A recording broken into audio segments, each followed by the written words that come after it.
Good evening. Despite the temperature and other conditions, it is in fact May. You wouldn't be able to tell by everyone's wearing coats. And I think the heat's sort of on in here, so last time we were here, it's raining, quite freezing. Tonight, if you look down at your agenda, we will combine the discussions with the superintendent's report with our review of the budget hearing. We will conclude and move to number 5, 15-minute community questions. We will have questions from the community on anything on the agenda. We would ask that you identify yourself and stand, particularly if you're sitting in the back. The acoustics are poor. If you have a question, please keep your comments to about 2 minutes. We would direct you to ask questions or comments, and we will not be having statements read or other items like that. So we're going to move directly into our budget hearing.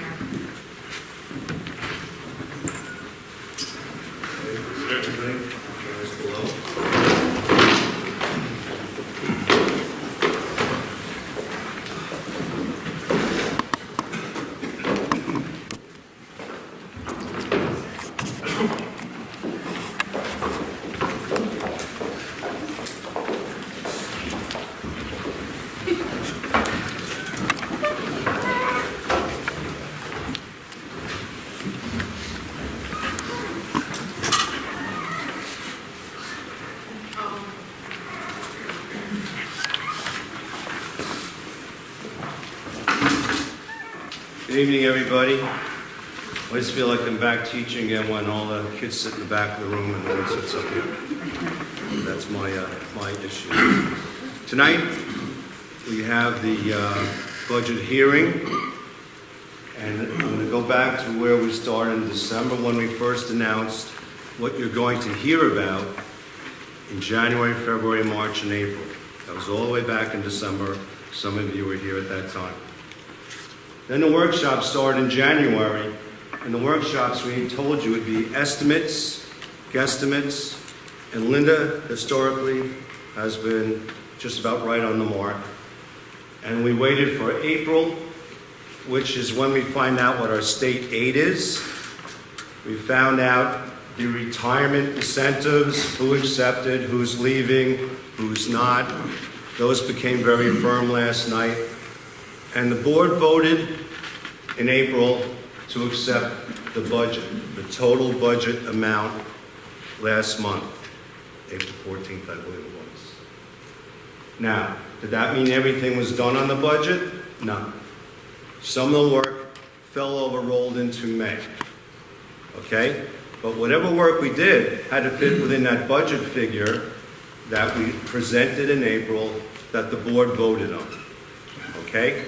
As I talk to you tonight, things are firmed up, things are in place, and we'll be presenting that in my part of the presentation, and Bob Sweeney will also be presenting on what the budget's proposing. Okay? But the history, you need to remember. Now, if you've been with us the last few years, and tonight you'll see it again, you saw last month, Linda has always, since I started here 5 years ago and years before that, presented a 5-year strategic plan. So we can see 5 years out where we're going. If you remember from April, and that plan's going to appear again. But when you look through the first 3 years, those are definite numbers. Those are definite numbers. And I also presented, you're going to see again tonight, that this is the lowest hike in the budget in 3 years. In 3 years, at 1.34 hike in the budget.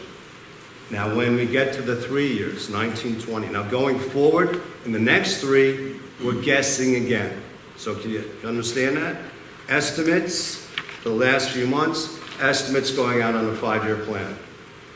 Now, this is something behind the scenes that we didn't share with you that we've been doing since last year that you should really know about. So I think it's good work. Linda presents a 5-year plan. Last July, 2018, the board and I decided to do a strategic district plan. And that strategic plan is 5 years out. So that plan is actually made of smaller pieces. One, a 5-year technology plan. Right, Ken? That's correct. 5 years going out. So we're not reactionary. Everything is planned in technology in the district for 5 years. It's not Ken coming to me one day and going, Gordon, I need like 100 more laptops right now. Everything for 5 years is laid out. One of the biggest challenges in this district, and you've been hearing about it, was buildings and grounds, facilities, the repairs that are needed. Now we have a 5-year plan. Scott Ray, who's involved with the supervision buildings and grounds, has been, worked with a gentleman who's our chief of maintenance in the district, went to every building, assessed the problems, what was wrong with the buildings, and now we have a 5-year plan for what has to be repaired. What has to be repaired over the summer, what has to be repaired next year, the following year, all the way to 5 years. So we're not reaction. Oh man, we need a water heater in the elementary school now. All of that is in a 5-year plan, like Ken's technology plan. Linda has her business 5-year plan. The principals were called in, like all the directors, last July, and I said, I want a 5-year academic plan from the 3 of you. But I don't want an elementary 5-year plan. I don't want a middle school 5-year plan. I don't want a high school 5-year plan. I want a K through 12 academic plan. The directors were all involved and the principals. What was great about it was the principals met on their own. They felt empowered. They worked together. They met, they traded buildings where they met throughout the fall. And in December, they presented me with their 5-year academic plan. What we did again, we met during the spring, and I met with them again yesterday. And I said, gentlemen, here we are, the budget's in place. The vote is a week away. Have your plans changed? Based on what you've seen and what's in the budget, academically in the elementary school, middle school, high school, are things changing? Now, what they have in that plan is programs they'd like to see take place, courses they'd like to see happen, what they'd like to see with STEM, STEAM, robotics is in that plan, when it happens, when the curriculum's done. So again, nothing in our schools, they're not going to say, hey, I want to start an elective this year in this. 5 years academic, 5 years business, 5 years facilities, and 5 years technology are complete. They will all be put together and put on the website at the end of June, and you can see it. To print it for you would be that size at least. So we're going to put them in individual parts. You can check it out anytime you want, 5 years going out. The best thing is the principals now work in harmony. Each has a global perspective on what's going on in their building.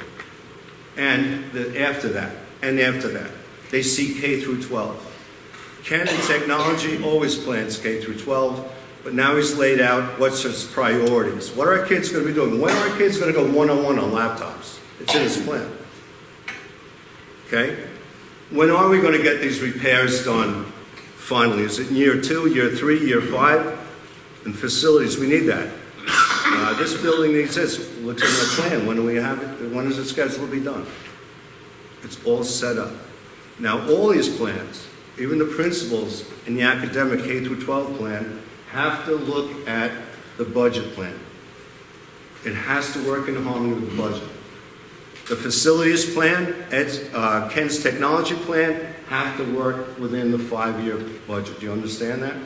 So all these pieces of the strategic district plan have to fit together and work in harmony.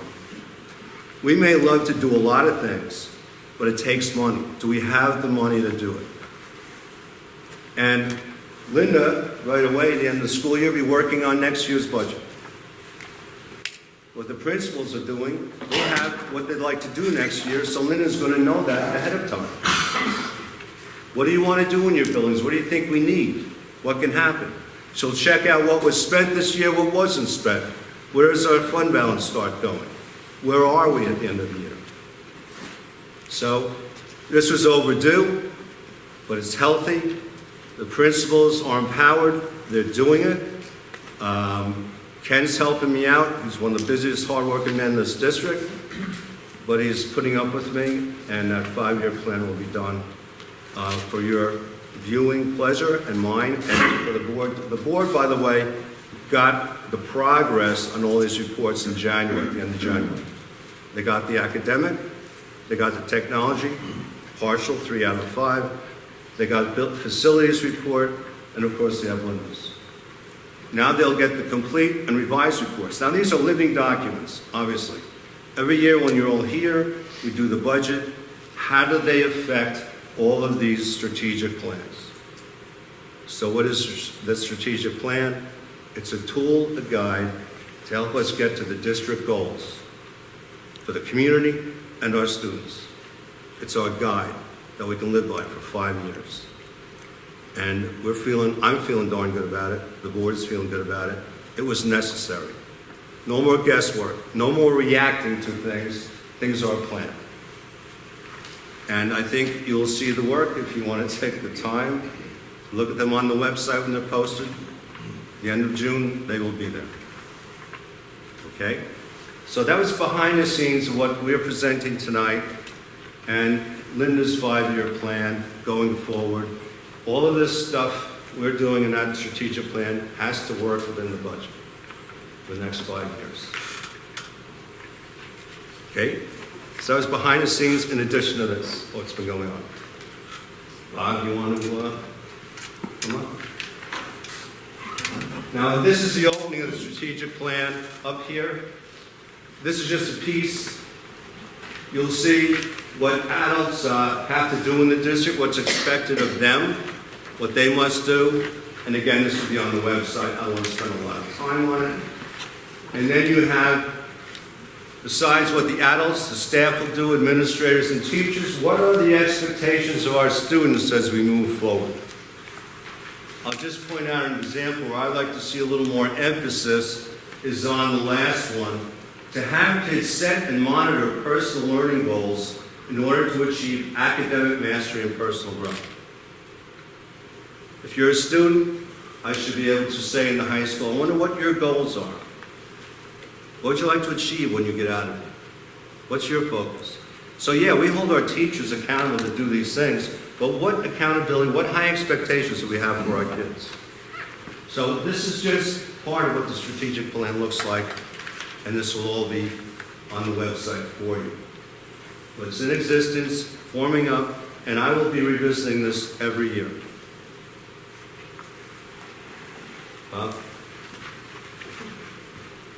So this has been a real sea change for a school district than this district. We have had planning in different areas, but we have never had the planning get driven down to the principals who are acting as a total enterprise from K through 12. What we are achieving is a financial process from the board's perspective that we can do more, and what you'll see in this budget is even with increases in health insurance of over 7%, increases in salary, we have been able to do all of the different things that were necessary to meet the various needs from K through 12. What's different this year than years before is that once the budget numbers are set, those come from general understanding of what was, for the first time, a strategic plan. Then that went back out in April to Gordon and the principals, and frankly, to the principals and directors who worked according, Gordon has advised us, who now saw what their parameters were, and they need to make those decisions. They need to know who their staff is. They need to know what their depth is. We learned a lot of different things in the past month.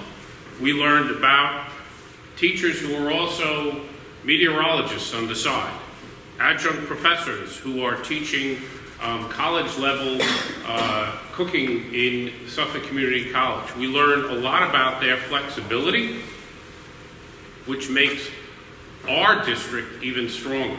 We're a small district, K through 12, in a small amount of students. You have to have that flexibility to be able to address long-term goals in the academics, in the facilities, and in the overall operations of the district.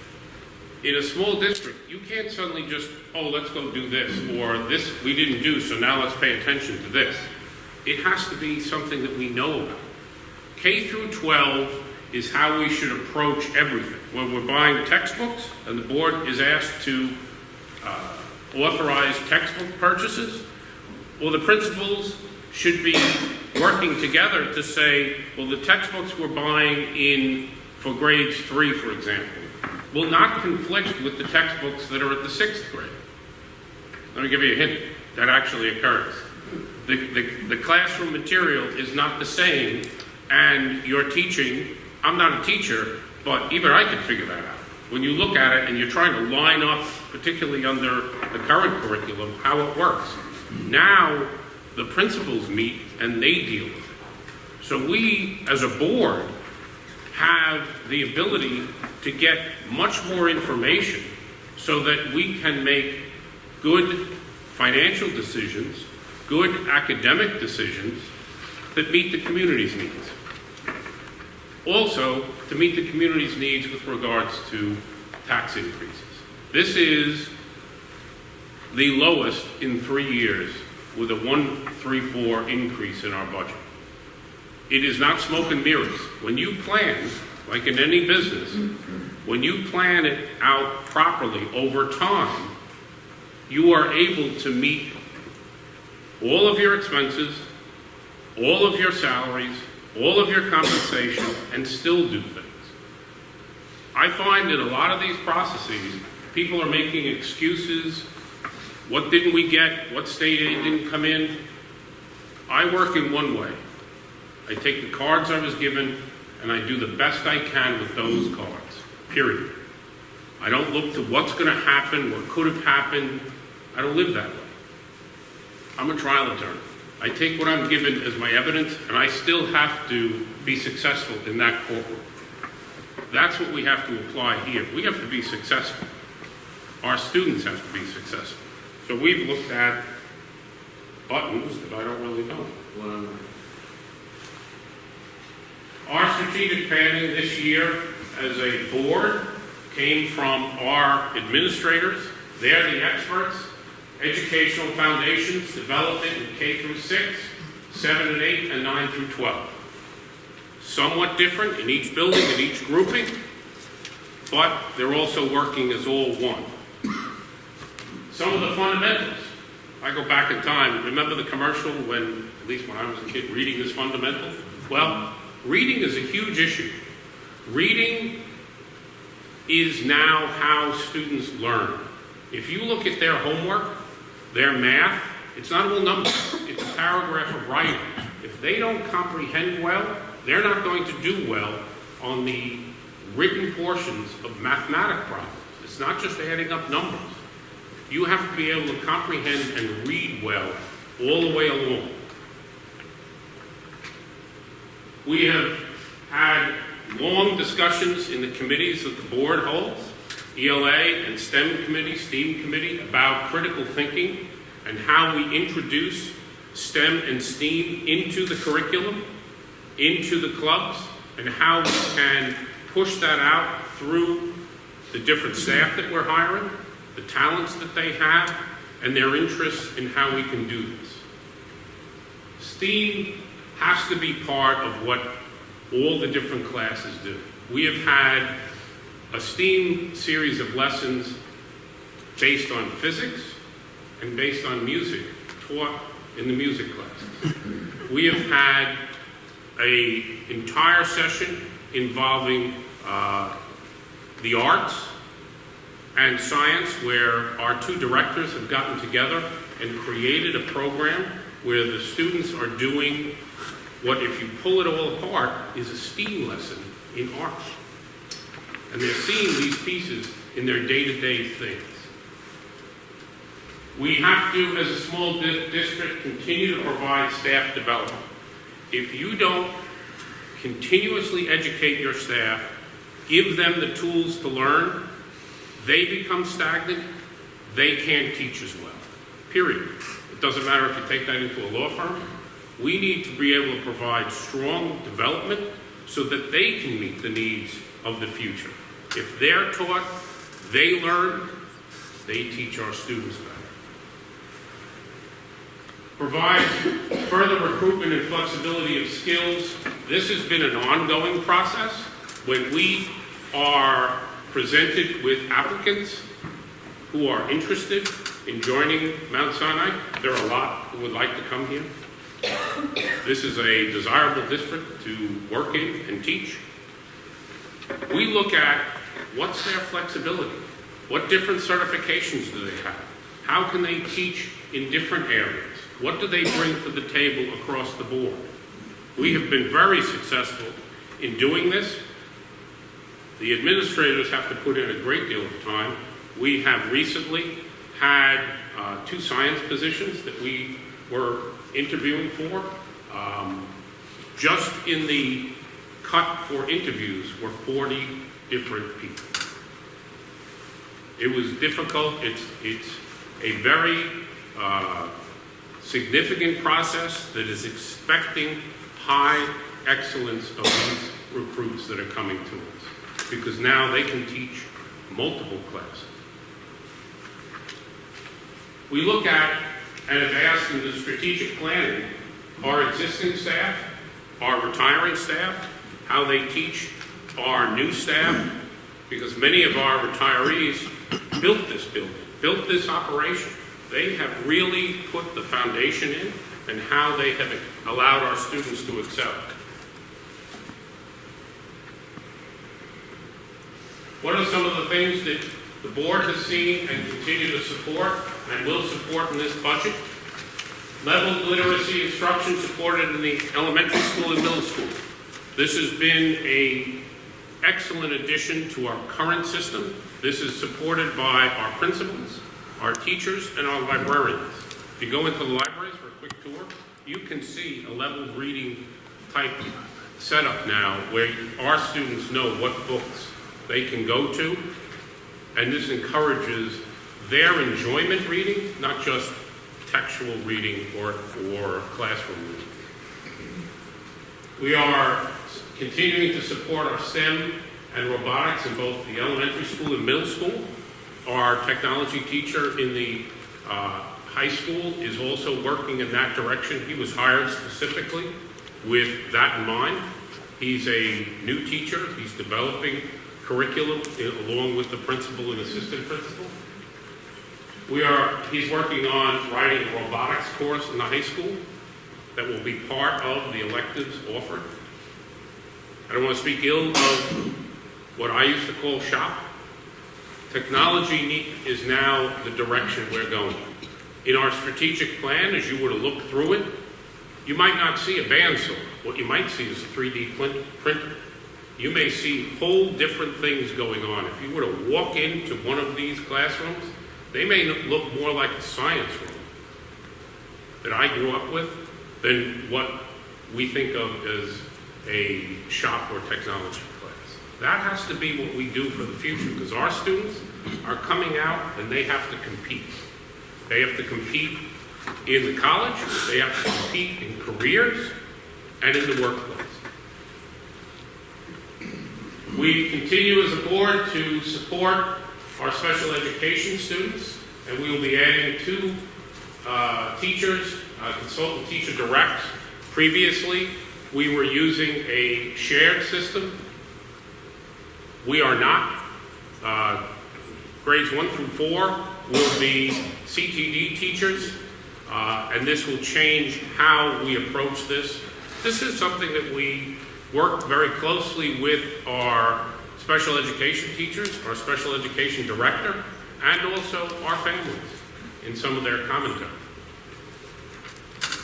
We will continue to support Columbia reading and writing in the elementary school and middle school. 2 years ago, 3 years ago, we adopted the writing side. Last year, we adopted the reading side. This is new to some of us.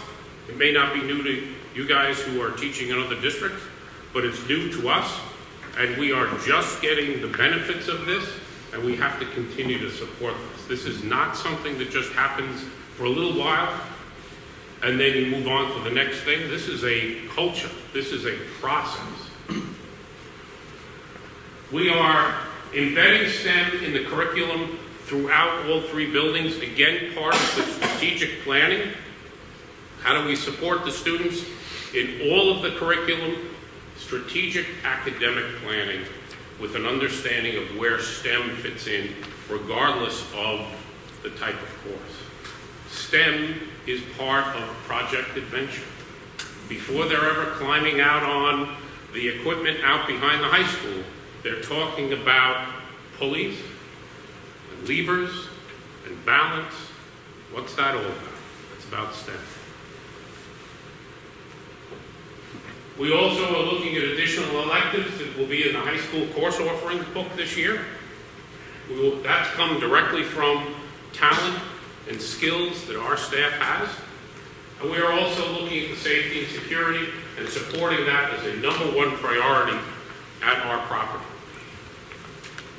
One of the things that we committed to last year, we are continuing that commitment, is not just security as a stopgap, but as security stemming from prevention. We hired a social worker who works between all 3 buildings and works with our students. Her focus is not the principals, it's not the classroom, it's the students.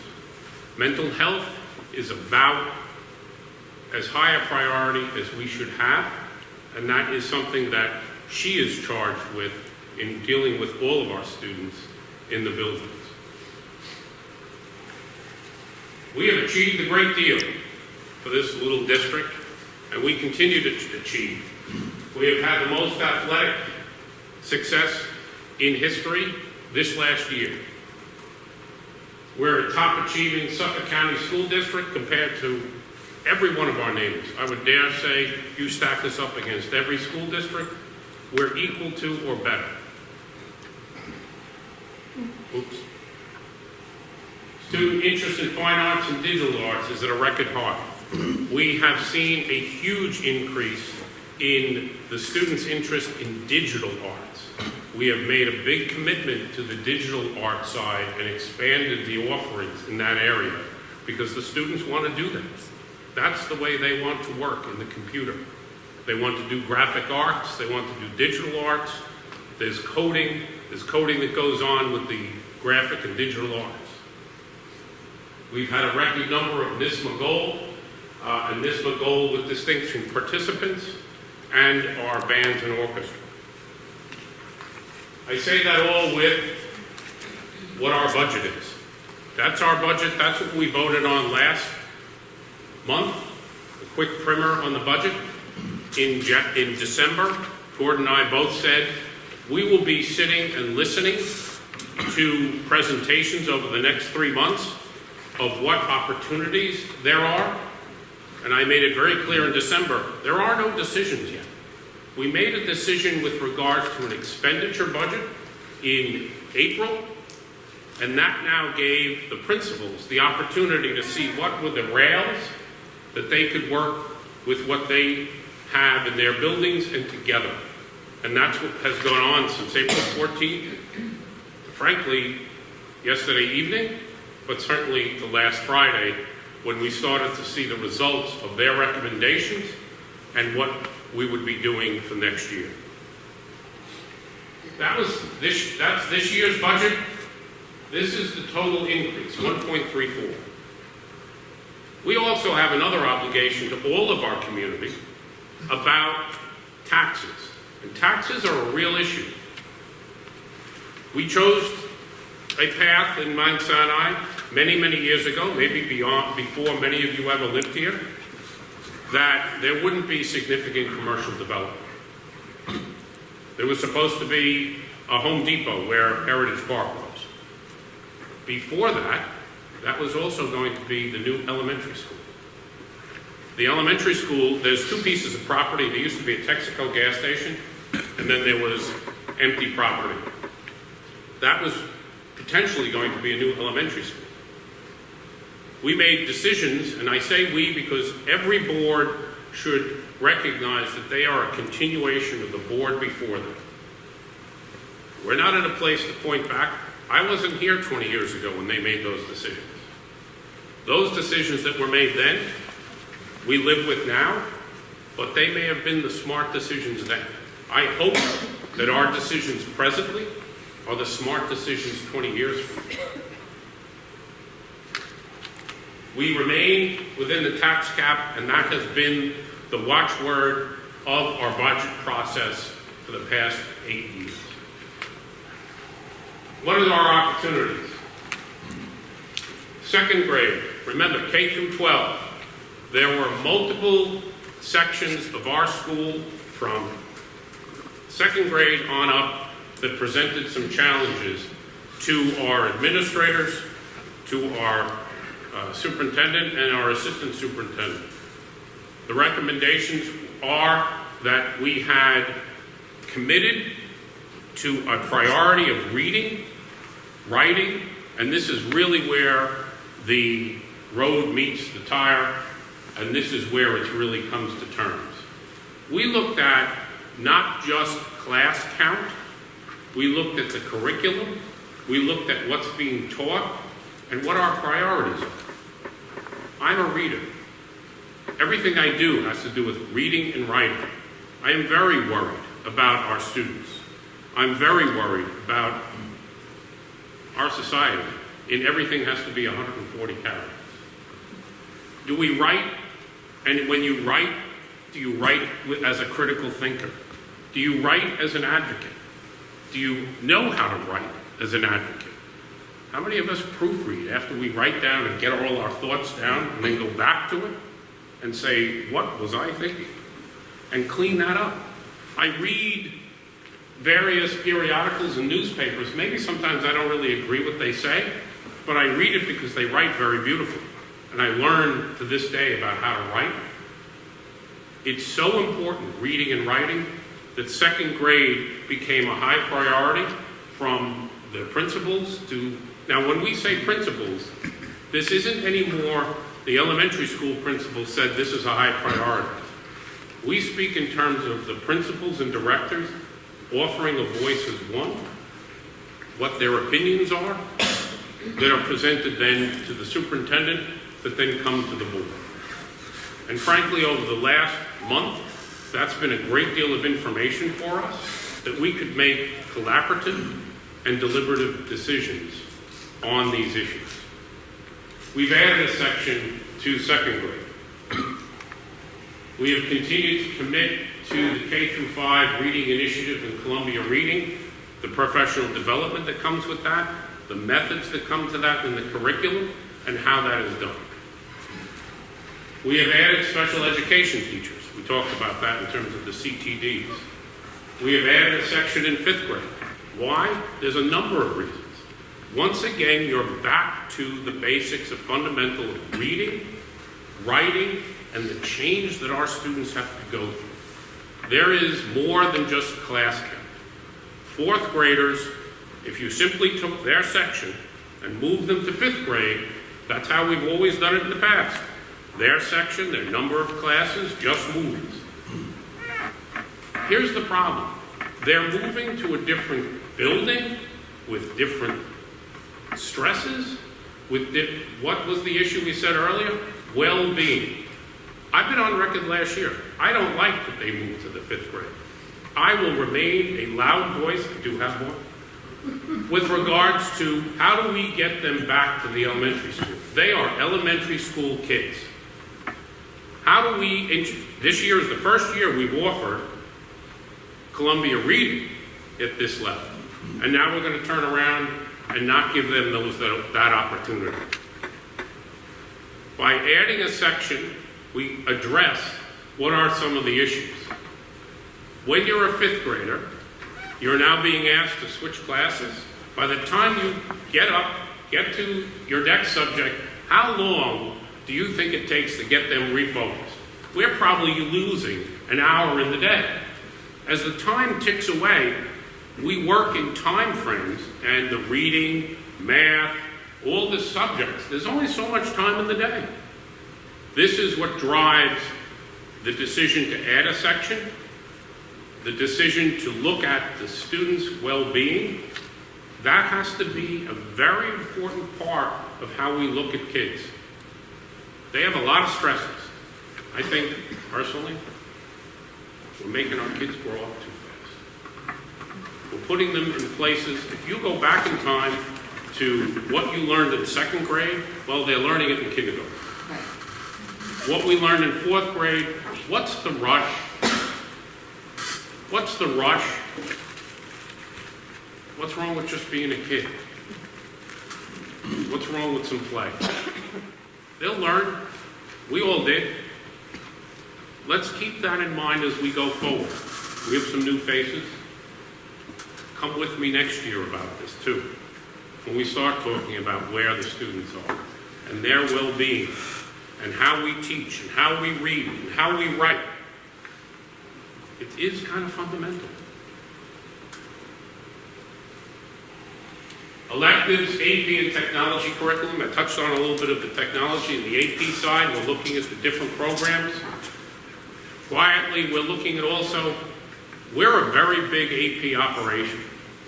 How do we export our AP skills out digitally and through distant learning to other schools to help us continue to offer some of these classes that are not as large enrollment, and also to remember that we offer AP differently than other school districts. We offer AP not for the elite, not for the best, but for any student who's willing to put in the work. A number of years ago, we pressed that and opened that up, and some people said, oh, well, we're going to see test scores go down. We're not going to see the same thing. We saw the exact opposite. Because what is it that AP teaches? AP teaches not only the subject matter, but what it teaches is study skills. And I really think that's what our students come away with as a huge benefit as they move on to college. The ability for them to work independently, to have to assimilate lots and lots of information, not just what to memorize from the teacher, what's in the text, what's from other sources. They are so much better prepared for the rigors of college that whether they got a 1 or a 5, in my opinion, doesn't matter. The fact that we have prepared our students for the rigors of higher education is huge. And we welcome all students who want to do it. Music instruction K through 12, we have examined that from beginning to end. There were some concerns.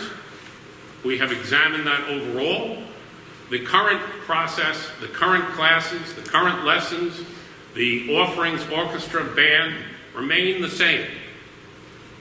You will see later on in the agenda, we will be accepting a resignation of a teacher. That will not affect our offerings in any way, including the number of students to any real degree in the lessons as we currently have. You may not know this, but during this year, we actually have been operating under rate with a teacher who is operating at 0.6 instead of full time. So we've already been accommodating it, and we will continue to accommodate and make the offerings, including fourth grade orchestra. One of the most important things that we did as a board, and the board empowered me to negotiate, was to create a retirement plan. We have a retirement plan that our longtime teachers who developed our curriculum, who have been with us from the beginning, now have the opportunity to retire, and we know what our retirements will be 3 years out already. We know by person, by subject, by what they teach, and we know where we're going to be. That is a huge component to our strategic planning, because that allows us to recruit properly, to train properly, and also to manage the size of our staff. 80% of our expenses is based on staff, to manage our staff so we don't run into what other districts have in terms of 7-year plan of accessing. We have a controlled process where we know where we're going to be, and we can right-size through this process of attrition that is respectful to the teachers who help build us. This was done in a cooperative method between 2 of the bargaining units. We've had this plan in place with the teachers union, and it was a very, very cooperative method to how do we address an issue, the decrease in population, and how do we do it right. We also have the same type of plan with the administrators going forward. It's a smaller group, but it works with our school district, and it works within the K-12 plan. It saves us also a great deal of money, upwards of, over the period of time of 3 to 5 years, $600,000 to $800,000. Not to remind you, but that's the budget increase. That's what you have to get out there, if you would. What's the truth?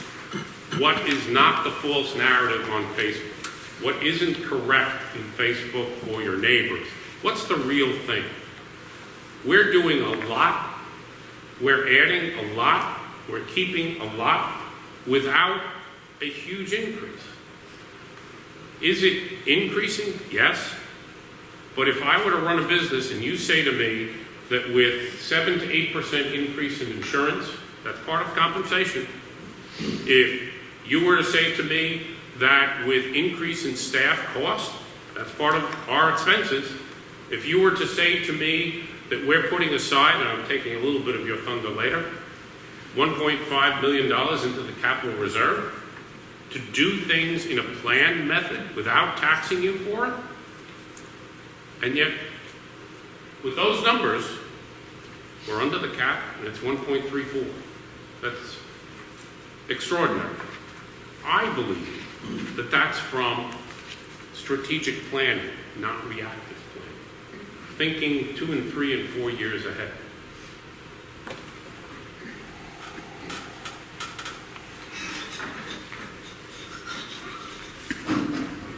This is the review of the overall budget. I won't bore you with all the pieces, but the $806,000 is the 1.34. If you look at the contractual increase overall, 3.26. That's not what everyone gets in raises, but that's the overall, all of our contracts, everything. That's the increase across the board, all the different contracts.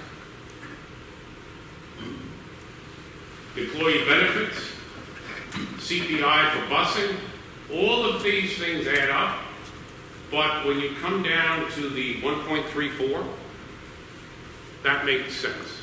That's what we have to do as a board, make financially prudent decisions while maintaining what's necessary and excellent for the students.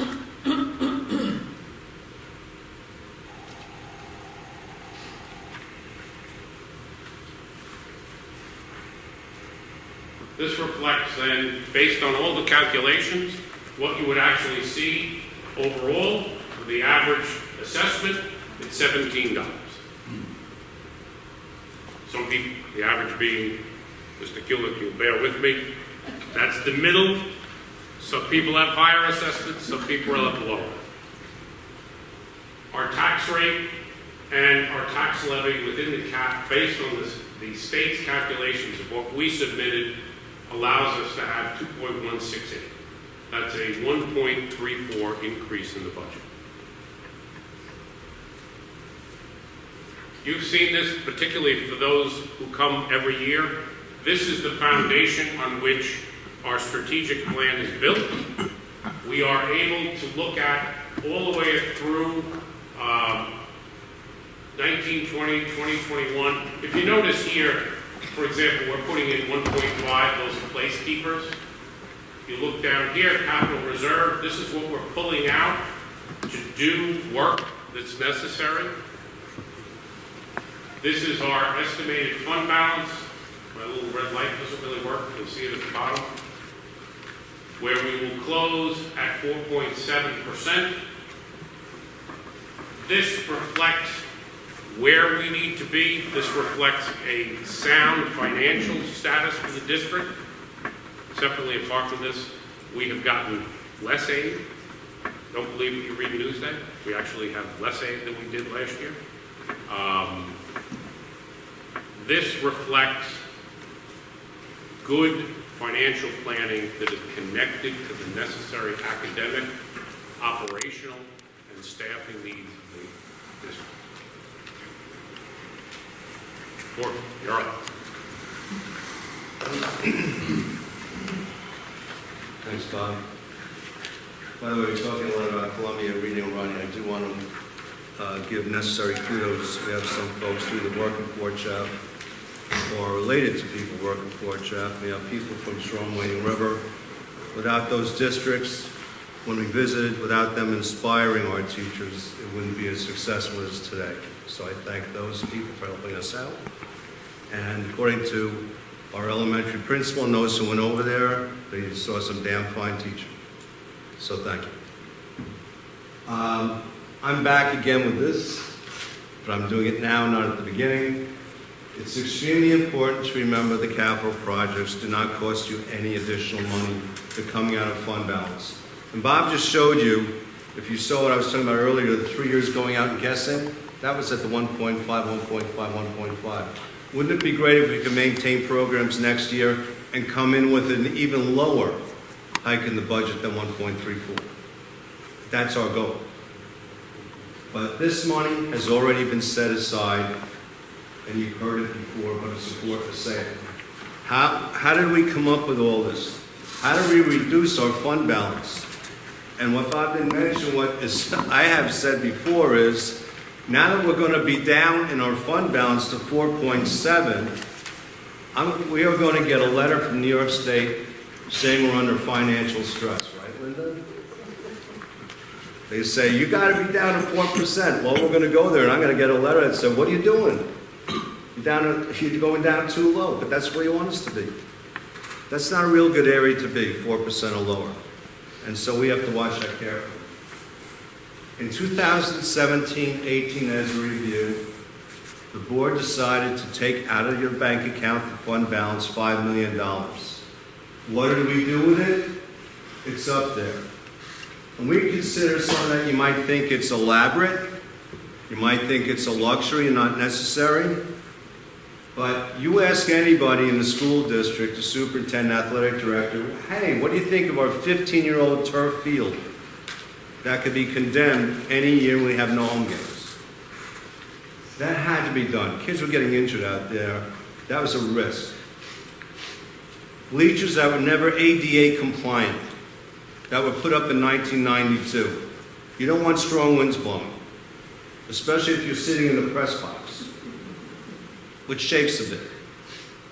Then the field events were taken out of the field and put in a separate area, out of respect for track as well as convenience for the field. And the main thing, as I told you last time, in safety is fencing. 2 security assessments before the guards and anything. FBI expert who goes into buildings with bombs to see if he can get in and violate security said, Gordon, before you do anything, you've got to tighten the perimeter around and get the fence up. Those of you remember by the post office, the fence was trampled. It didn't exist. And then we had to deal with a homeless person deciding to build a little cardboard mansion over there between the school district and the post office, where actually I didn't know the law couldn't make them move. So the custodians, we had to conduct a midnight raid and remove the cardboard and dispose of it to make, they're right next to, he was right next to our elementary kids at recess. And that's what we had to do. Now we have a hell of a fence over there. Much safer, and now we also have, by the way, one of our security guards supervise recess outside as well. So we did that, we secured the perimeter, and I had a gentleman who's running for the board in Shore and Wading River visit me yesterday. He wanted to see what armed guards look like. Because a lot of them think they have horns, they scare the hell out of kids. People, women, everybody screaming in the hallways, and they're bad vision. And he wanted to see a secure campus because he tells me that there are paths leading from the stores up through behind the elementary school where anyone could walk. I guided him around. He was very pleasantly surprised by our gate guy. He liked our guard booth. He liked meeting the security guards to see how professional they are. And he liked our district. And he's running for the board. And he is very concerned with security. I'm glad he liked what he saw. I knew he would. If I didn't think so, I wouldn't invite him. Okay? Now, we took that $5 million. We came in on the budget a bit below. Well, that money is spent. So what did we do also in 17-18? We took $750 in capital reserves and put that aside. Now what we just moved on is to take $850 more out of the fund balance, again, not against you, not on your taxes, and combine that with the $750 to come up with $1.6 million. And as I've told you, what are we doing with that 1.5? Man, if I had that 1.5 million around my house, I could turn it into Disneyland. But 1.5 with the repairs we need doesn't go very far. It does two things.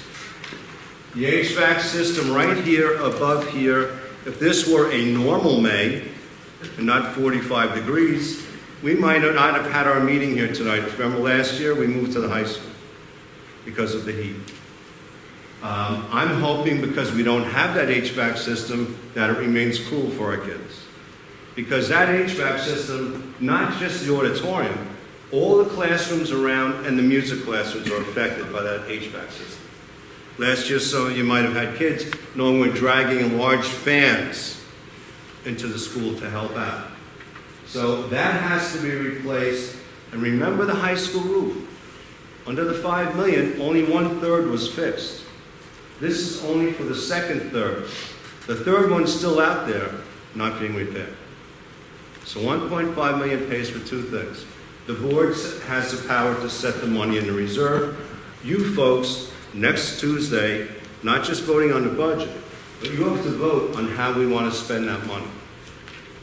You need to vote on whether we're going to have the second third of the roof fixed at the high school, and we're going to fix the system up here that's 30-something years old, almost 40. Just to point out, the high school roof, this is the largest portion. Mm-hmm. It also includes the auditorium, which is a huge roof at Endeavor. We previously did the A-wing. Each building is functionally a separate building for roof purposes. We did the library. We replaced and changed what was the old greenhouse into a closed-in facility, and the A-wing.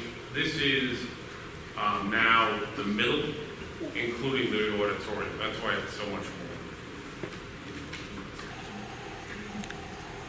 I showed this demographic last week, and I thank some of you for reacting to this and taking it to heart. But this is really, as I mentioned last time, I'm not going to dwell on it, but when you look to the far right, and the gentleman said to me in my office the other day, when we have less than 10% of this district voting, it's pretty bad. Why is the board, and why am I concerned? Because if you look at the 40 through 60 plus, where the numbers show up on a consistent basis, do the math, look at the 962, and look at if that group decides to go negative on everything. We don't pass this. It's that clear. I don't know why, because every year I beg, holler, and scream, even 14, 15, and look at how it's gone down.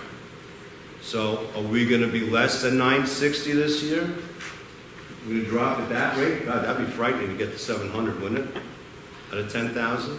Yeah, because we always have about how many people voting no? Yeah, we have a consistent block that votes no. Used to be 500, it's more than that now. Yeah, that's what you have to be aware of. Please, that night there'll be a number of things going on in the district. I beg you to help get people out to vote, vote, vote. I will cite my former district that had 10,000 voters, too, is much bigger. And even in that district where we work very hard, 2,000 people voted. 962, you can't explain it to me in what I think is definitely one of the finest districts on Long Island, one of the best in Suffolk County. Okay, here's the nasty stuff. What happens basically in a contingent budget? Say that negative block shows, as I always do, and there's a negative vote. What happens if it doesn't pass? Well, I'll tell you what, a lot of that stuff Bob presented, it's not going to happen. Because what are we going to have? We're going to have a shortage of $870,000. You go back to last year's tax levy. Basically what it is, you go back in time to last year's budget. There's not 1.34 increase. That money has to be made up in cuts. It's that simple. Now, we had a great discussion about contractual limits, things of that nature, and maintaining respectable class sizes. When you have to make up $900,000, unfortunately, contractual limits looks like one of the answers. Here are some of the things we would have to do as a board. And again, I haunted you and told you when I had to cut $4.5 million to William Floyd. 20 teachers, and that was the start. You have to review all level classes. Bob's talking about the global look. We're not looking at one school that's K-12. You have to consider contractual limits in all grades. You even have to do this. Hey, you know what? We don't need consumer science in high school. We don't need those electives. It's only middle school. We can cut that. Many districts, as you probably know, cut all of their business classes because they're not mandated in high school by the state. We could do that if we had to do that. Think about $900,000 to come up with that. Now the other stuff is lesser, okay? All equipment, now that's pretty heavy. That's about $300,000. But we need to cut 600 more than that. Classroom supplies for $900,000, no, you're not gonna get near it.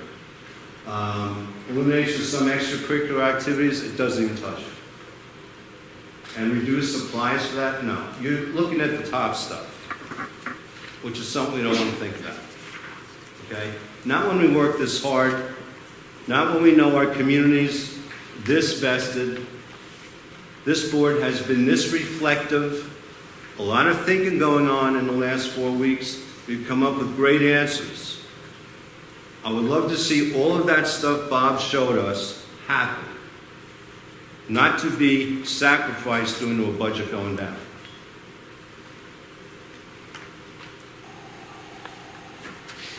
Now, what is the voting? Again, you're voting on this budget, the lowest hike in 3 years. The library people were here. I don't know how many people paid attention to them, but they were here. So they create their budget, not us, but the library is. This is the one I just showed you. No additional taxes. The money already came out of the bank account. It's there to spend on those things I told you. So this is what is a week away. Judy, will this be on the web?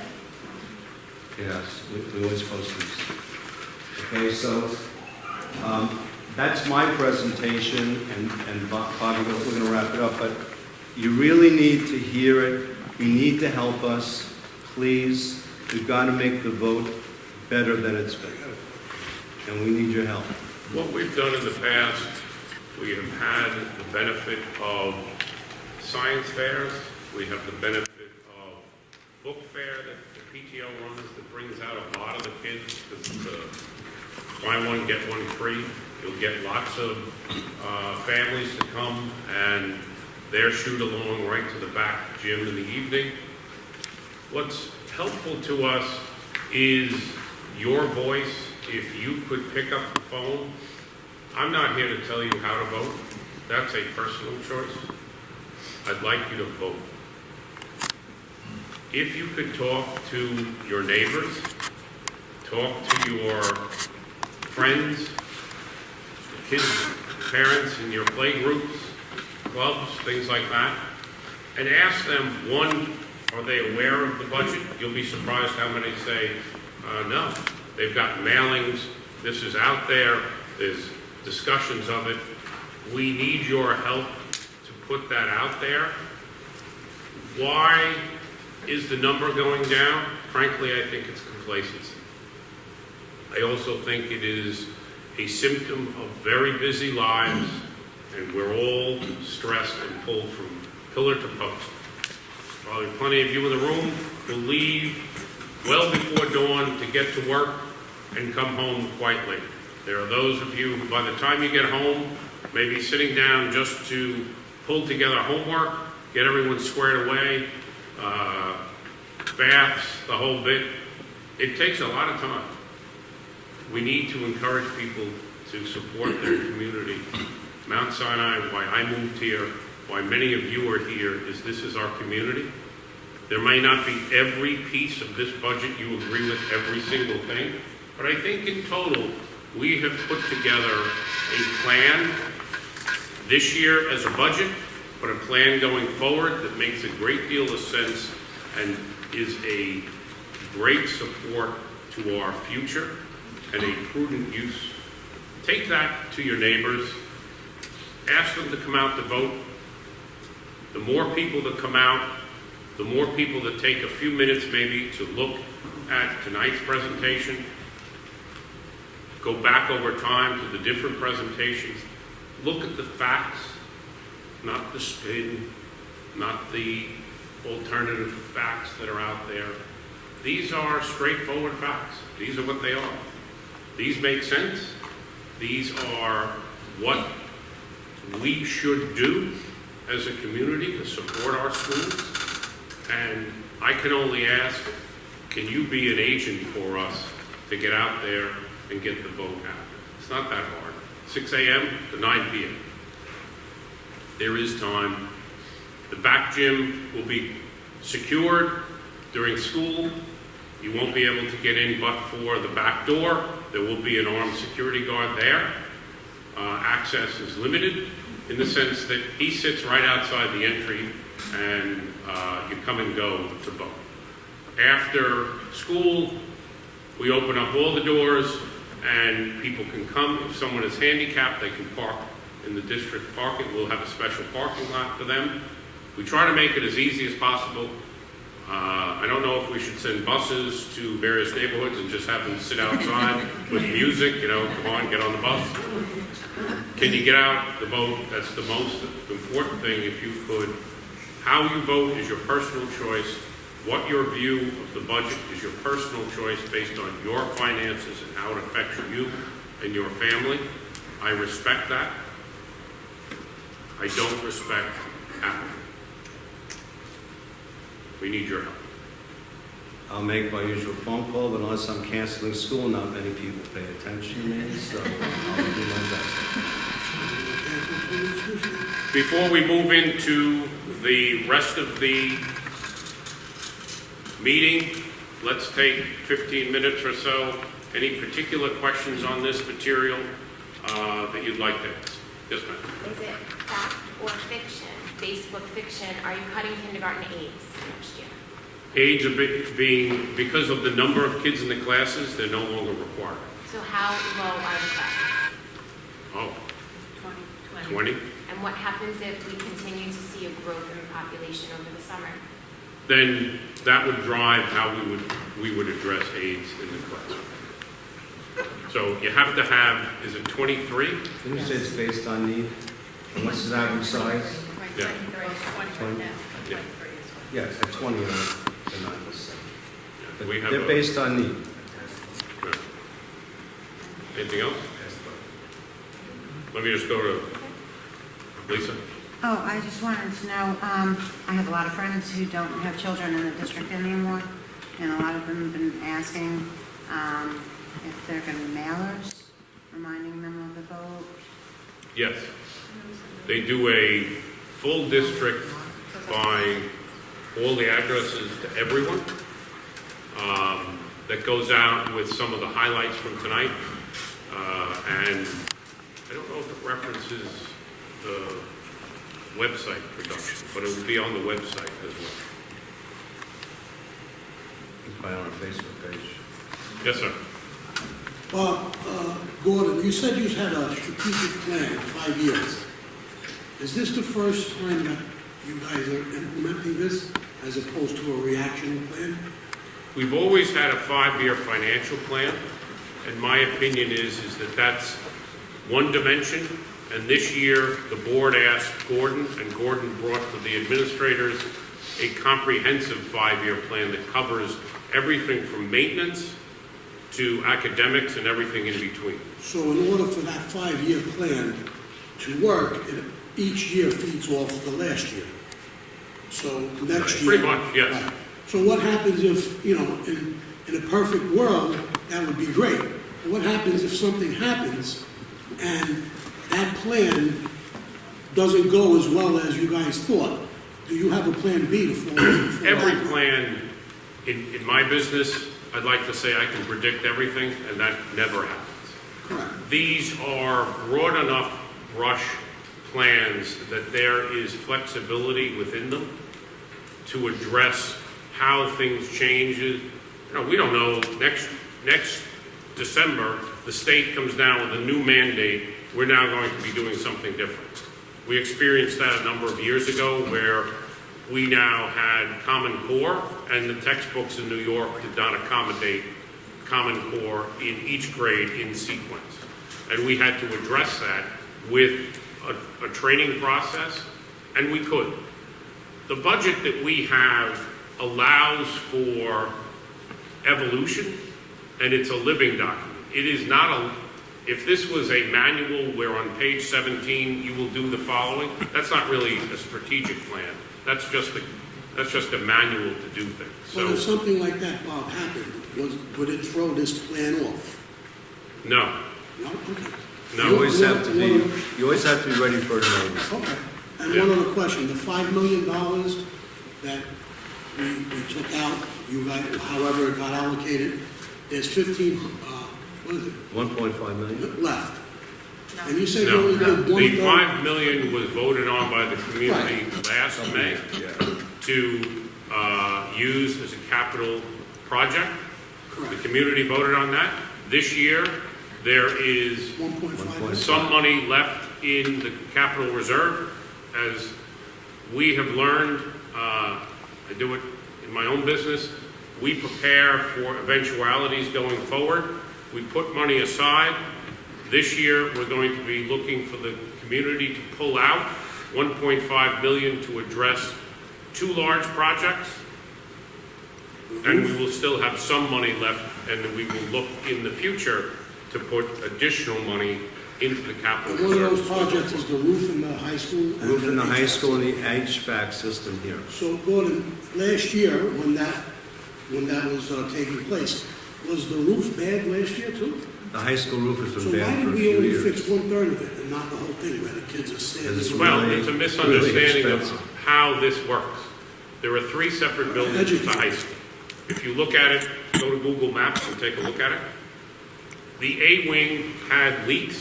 Every flat roof from the day you put on is now, it's not if, it's when it will leak.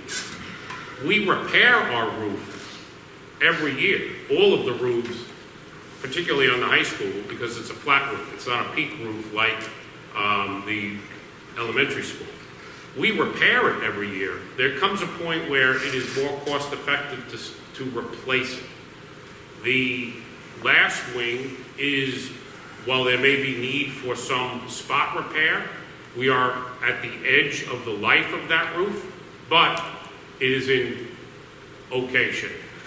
So that gets back to the priorities of things, working within the monies that you have The A wing, because of however it was put on or whatever it was in the worst shape, and now we're moving further on. So we address it both as repair and replacement. And the bleachers were more of a priority than the roof? The bleachers are not ADA compliant, Okay. so yes, they were. So it was a totally different... It's part of the bond overall. Okay, Yeah. thank you. Any other, yes, ma'am? First, I just want to thank you for listening to our concern for our last meeting in Eagle. Second, says two suggestions. The mailing, I don't know if it's already done, but that's one slide that shows who voted. I know it was brought up at the last meeting to say maybe you could make a handout, but you could add that to the mailing. It gets a So little powerful. dicey, if you want my real opinion. Yeah. It gets a little dicey. We don't put out there, you people are recalcitrant, we're not voting. It sounds negative. I think some people think other people are voting for them. Do you know what I Always. mean? And this Yes. stuff like it's Yes. not so, this I shows have how people concerned come up that to me and is. say, oh, I like that page, so I like it. I said, you have to come and vote. Right. You have to come out, put your Crocs on, pick it on him from earlier, and come out and vote. Right. Yeah. And does the teacher union call and recommend I don't know everyone what to the- vote? I'm not aware. We of it. don't get involved in what they do. I just don't normally, as like a NICE member, I would get a phone call, and I don't think we have. So I think that's a great way. I mean, we as could teachers inquire, vote. but we don't get involved in I what they understand choose that, to but do. I know. We do a robocall, people get annoyed about that. People get annoyed, why are we calling them? Someday, I swear to God, I'm gonna call you all at 3 o'clock. Just say, good morning, Mount Sinai, I'm up. I don't think I'll be lasting much longer after that, but just for the sake. Just to give you an example, when I make my calls, and I called for SEPTO for last Friday's event, which was very successful, at the basketball game, 600 people, I got negative responses. We will call. I won't even we'll tell you do what one- they say, but Yes, I we'll can do never one. make a popular. This week, we'll do one Sunday. We'll be a little bit pesky. We'll craft it in such a way that, I like to be able to speak positively, not negatively. These people don't vote. Let's come out and vote. We have started this process back when board members spoke, if you recall, at all of the back-to-school nights. I always spoke at the elementary school, and I brought up how the elementary, if you break that down, forget about the age, I broke it down by parents, by school. The elementary school is the worst, by far. The high school is the best. Middle school is a crapshoot. It really is. And you would think that you're coming into the district, the kids are first in school, and you want to be involved. You've got, 10 years going ahead of you. You want to make sure all this is working. And we have more parents come out in the high school. And if you break it down, we actually can break it down to, we have more parents with seniors voting. We don't know how they vote, we just know if you vote. Than almost all of the others. Think about that. Their kids are going. It's great. Let's get them out there. In the elementary school, with the elementary school, that's happening. Yeah. that night. Yeah. So I am one of those people. Thank you for your confession, you are healed. I absolve you of your sins. This is my fault. This is the first step. And this is one of, I think, the third meeting I'm Well, attending. well, Some years I vote, some years I don't. I think in the elementary school, most people are probably thinking the older parents know what to do, they'll take care of this. Because it wasn't even on Yeah. my mind. I would look every year to make sure it passed, but I wasn't registering that I really needed to be in there to vote as well. And I'm sure that's how they're thinking. I think it is. Now I think you have a one fair point. graduating, I have one in middle school and one in elementary school, and I feel like now I get it. Right. Because I've been here long enough, and I will participate, and I will. We may come I back will to, scream all over Facebook. yeah, we will If come we back need to get people to come out and the vote back-to-school because of nights the again, maybe. We didn't do it this year because frankly, we're in the way of you getting to your classroom. I mean, let's be realistic. We do set up a table, We talk to a lot of parents, particularly in the elementary school. We have a lot of conversation. We man that. You come one night, we're there every night for every back-to-school night. At least one, if not 4 or 5 of the board members. And we talk to everybody. Well, And- maybe somebody has to go in that's not on the board, because I think that people feel intimidated that way also. Maybe you just have some parents that can just go in and say, you know what, we're a voice too, we need to get in, this is the future for our kids. We need to make sure that things are being taken care of so that when they are going through middle school and high school, we've already taken care Maybe of we'll it. follow up with you. A A great example of you've learned Yeah, and see what the impact is, and you want to be a part of this. You've learned coming to the meeting. Some of you have not been here before. Some of you are regulars, and we appreciate it. But even the understanding, I read through all of your emails 4 times and understand what some of the issues were. And as I read through them, it was abundantly clear that we don't, as a board, make a decision, certainly January through March. We're listening, we're learning, we're getting information and deliberating, but we're not making an end decision. And in April, particularly this year, because of April 1st was when all the retirement plans had to be finalized. So we had our meeting in 2 weeks. It would be improper for the principals to have now pulled together a massive document into a meaningful strategic plan. We only, just before the meeting, get the information from the state, what our aid is. It's kind of a convoluted process. Tonight you'll see, we'll be voting on, we have to take a loan because we don't get our tax money until October, so we have to take out a loan. It's like we have to take out a payday loan to pay interest on our money. So, these are things that people need to understand, that we listen and we don't make decisions until we feel we've gotten as much information, and we pepper poor Gordon with all kinds of questions, and we get more reading material. And it helps us understand where we have to go. This strategic planning that's going on now is a sea change in this district. It's how a successful enterprise is run. This is how I ran a corporate law department. This is how I run a large law firm. If I had to work every day and say, well, this is what I'm going to pay for today, how long would you last? Let's get 1 or 2 more questions, then we got to continue on. Go ahead. So you were talking, and I know the board's very proud of their secure border and all the security we brought into the district. What times are the borders secure? Well, our problem in this district is the varying starting times on one campus. So what we do is the guard takes, when they're all the buses, the last elementary buses go, the guard's out there at 9:30. So we have a false sense of security because I don't call it that. I do, because I dropped You're my different. daughter off at morning camp for the first time last week. At 7 o'clock, I walked right into the elementary school. There was nobody at the guard booth, and I had to leave her. She Morning wasn't care secure. and after school care is not part of the district. It's So a we're separate. only worried during school hours. It's a the separate, district is secure. you could speak with the vendor and see if they will What's your pay for a problem? security guard. So then it's a false sense of security. That's your Because opinion. our borders are not secure. The gate on the North Country Road, that's open a lot. The delivery gate, the gate at the light, it's not secure. I could take The pictures and delivery send gate it. is open, the gate that's inside. There's a gate inside That that is closed. locked. You I can't live on proceed North up the Country Road. I driveway. pass at least 4 times a day, and I myself make sure that that's locked. There's an I tell them interior it's gate locked. that's Yeah, separate. I don't understand then why by 1:30 or before 1:30, the other gate's open. High school starts dismissing at that time. We have to get the buses out and we have to have a safe way Just to imagine get if I children shut out. that gate. Where do the It's an dismissals go? inconvenience. Who cares? The high school immediately followed by the middle school, then followed by the elementary school. How do the buses get in? What happens? Look, I'd love to have it locked all the time. 7 o'clock, I can't.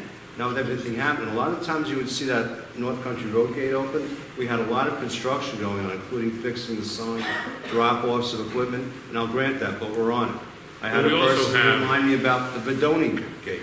We also have guards who are not committed to the There is also roving guards that you may meet, Timothy.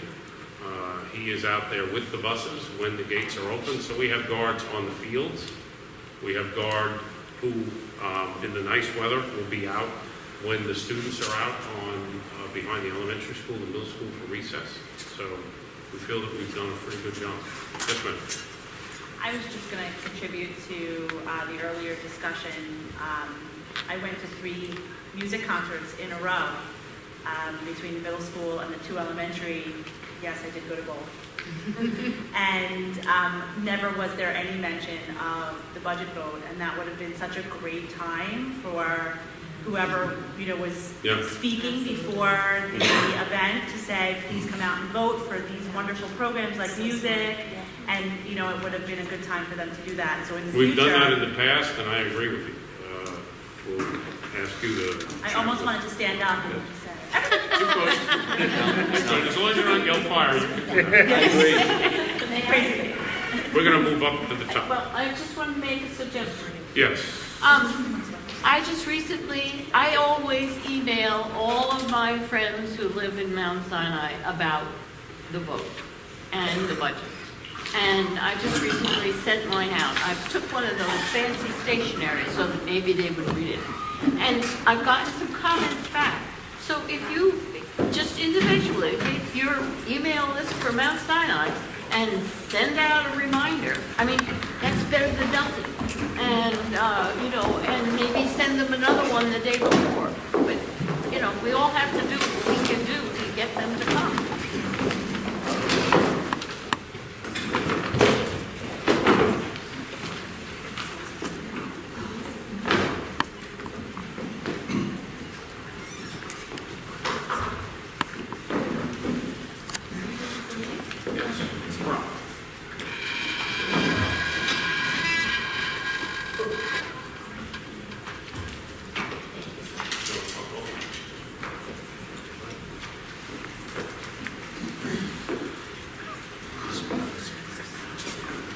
Steve, would you start us off with the approval of the minutes? Resolved upon the recommendation of the superintendent, the Board of Education hereby accepts the minutes of the April 17, 2019 meeting as submitted. May I have a second? I'll second that. Any comments? All in favor? Skipping personnel, number 6, resignation, reinstatement, elimination of position. Lynn, would you mind? Sure.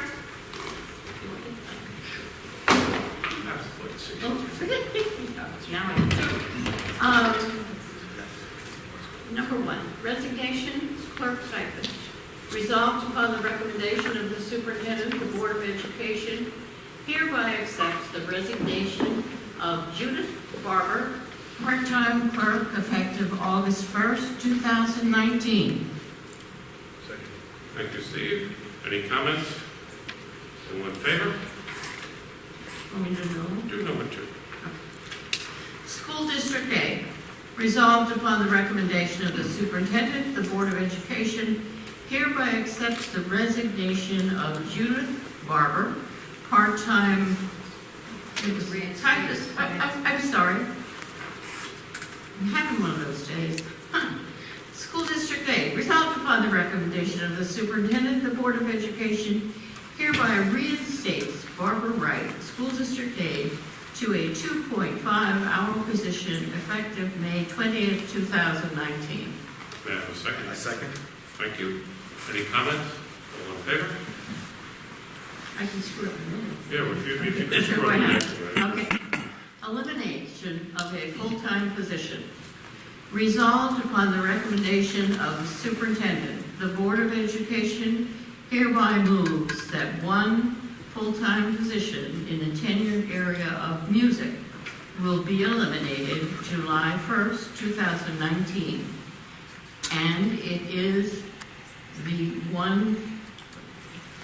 further resolved that the full-time employment of Dustin Bartley be accessed effectively July 1st, 2019. May I have a second? Second. Any comments? All in favor? Move on to B. Ed? Appointments, instructional, science teacher, Lindsay Kulik. Resolved upon the recommendation of the superintendent, the Board of Education hereby approves the following probationary appointment for Lindsay Kulik, appointment date of August 28, 2019, to expire August 27th of 2023 in the area of science at Step 0E MA with an initial certification. Do we have a second? Second. Any comments? You can open it. Lindsay's here tonight with her parents, right over there. Gary's been an outstanding teacher here. The mom, she comes from a great pedigree, 2 highly effective teachers, produced another highly effective teacher. We convinced her to leave her present district to join us here. She did her student teaching here in a leave replacement, improved how great she was here.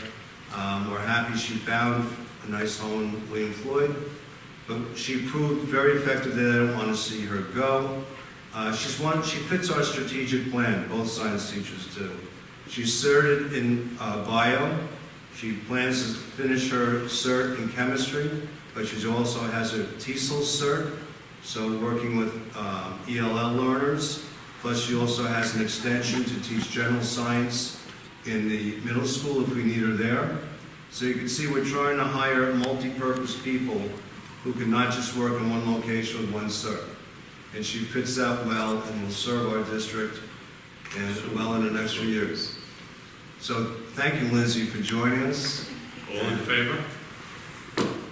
Let's have a round of applause. Welcome home. I felt like I was at Disney briefly. I don't know what this is. Carrie, could you do number 2, science teacher? Science teacher, Allison Elfra. Resolved upon the recommendation of the superintendent, the Board of Education hereby approves the following probationary appointment for Allison Elfra on August 28, 2019, which expires on August 27, 2023, in science on Step D, MA plus 30, and her certification status is professional. Second. Thank you. Any comments? Please do. Oh, that's all right.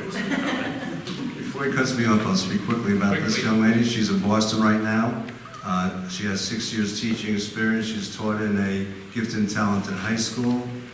She's an adjunct professor at colleges. She has her bio cert and almost thoroughly completing her earth science cert.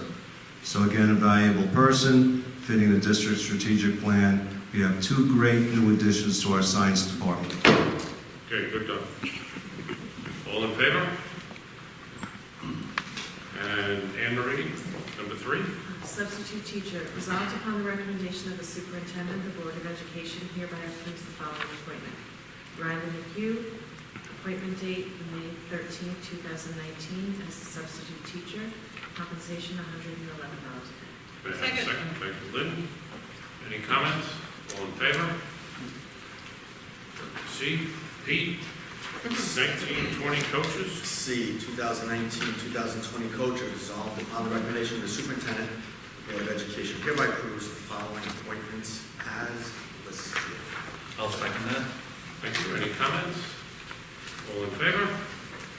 Madam Secretary, please bid on my extension item on this. And we skip all the way to action items. Those of you still following the Roman system, it's Roman numeral 7. Educational, back to Steve. Committee on Special Education. Resolved upon the recommendation of the superintendent, the Board of Education has no objections to the following special education recommendations and approves the authorization for the funds to implement the special education programs and services consistent with such as listed. Second. Any comments? All in favor? I'll read action items of business. This is all this is about. Tax anticipation notes. This is my favorite one all the time. Resolved upon the recommendation of the superintendent, the Board of Education hereby approves the following motion. Be it resolved by the Board of Education of Mount Sinai Union Free School District, Suffolk County, New York, as follows. Section 1. Subject to the provisions of the local finance law, the power to authorize issuance of and to sell not exceeding $12 billion in tax anticipation notes, the Mount Sinai Union Free School District, Suffolk County, New York, including renewals thereof, in anticipation of collection of taxes levied or to be levied for the fiscal year of said school district commencing July 1st, 2019, is hereby delegated to the President of the Board of Education of said school district, the Chief Fiscal Officer. Such notes shall be such terms, forms, and contents, and shall be sold in such manner as may be prescribed of the said President of the Board of Education, consistent with the provisions of local finance law, section 2. The resolution shall take effect immediately. May I have a second? I'll second that. The comment, these are the tax anticipation notes. We have to take a loan to get our tax money back and pay interest. What's wrong with that? All in favor? B, Shall I do that? you do that. Election and assistant clerks. Resolved upon the recommendation of the superintendent, the Board of Education hereby appoints the following persons to act as inspectors of election and assistance. Clerks of the budget vote, board election to be held on Tuesday, May 21st, 2019, at the rate of $13 per hour as listed below. May I have a second? I'll second that. Thank you, Ed. Any comments? All in favor? Ed C. Internal Claims Auditor Report. Resolved upon the recommendation of the superintendent, the Board of Education hereby accepts the Internal Claims Auditor Report dated February 2019. Thank you. Any comments? All in favor? CSEA holidays. Gary? CSEA holidays. Resolved upon the recommendation of the superintendent, the Board of Education hereby approves the following CSEA holidays for the 2019-20 school year. May I have a second? Thank you, Pete. Any comments? All in favor? Anne Marie, obsolete equipment. Obsolete equipment. Resolved upon the recommendation of the superintendent, the Board of Education hereby declares the following items as obsolete and further authorizes disposal as listed. May I have a second? Thanks, Steve. Any comments? All in favor? Pete, bid awards? F, bid awards. Resolved upon the recommendation of the superintendent, the Board of Education hereby approves the following bid awards to the lowest responsible bidders for the 2019-20 school year as listed. May I have a second? I'll second that. Thank you, Ed. Any comments? All in favor? Bid awards, Ed Daly. Not to be confused with Ed Moore. Sorry. Not to be confused with education law. Education. Wow. Resolved upon the recommendation of the superintendent and Educational Data Services Incorporated, in conjunction with Island Cooperative Bid, it is recommended that a unit price award be made to the following lowest responsible bidders for the 1920 school year as listed. Second? Second. Just a comment, these are, we get this and bid through BOCES. These are the vendors that through BOCES, so we get the benefit of volume purchases through BOCES as opposed to reaching out directly for such supplies, and it realizes a significant savings. All in favor?